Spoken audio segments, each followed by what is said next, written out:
ఇవాళ శుభ్మన్ గిల్ ప్రతిష్టాత్మక అవార్డు అందుకోనున్నాడు. క్రికెట్ ఆఫ్ ది ఇయర్ 2023ను బీసీసీఐ నుంచి అందుకోనున్నాడు ఈ యువ సంచలనం. లైఫ్ టైమ్ అచీవ్మెంట్ అవార్డును రవిశాస్త్రికి ఇవ్వనున్నారు. హైదరాబాద్లో అవార్డులు ప్రదానం చేయనున్నారు. టీమిండియా అప్కమింగ్ స్టార్ శుభ్మన్ గిల్ను cricketer of the year 2023 award వరించింది.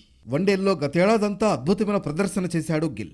వన్డేల్లో అత్యంత వేగంగా 2000 పరుగుల మార్కును అందుకున్నాడు. ఇప్పటి వరకు 44 వన్డేలు ఆడిన గిల్ 6 సెంచరీలు 13 హాఫ్ సెంచరీల సాయంతో 2271 పరుగులు చేశాడు.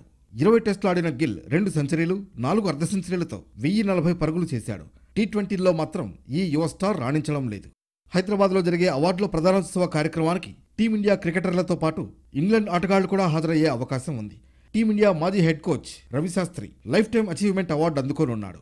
భారత క్రికెట్కు శాస్త్రి చేసిన సేవలకు గుర్తుగా బీసీసీఐ ఈ అవార్డు ఇస్తోంది. గిల్, రవిశాస్త్రితో పాటు మరికొందరికి అవార్డుల ప్రదానం జరగనుంది. బీసీసీఐ వార్షిక అవార్డుల ప్రదానోత్సవ కార్యక్రమం 2019 తర్వాత మళ్లీ ఈసారే జరుగుతోంది.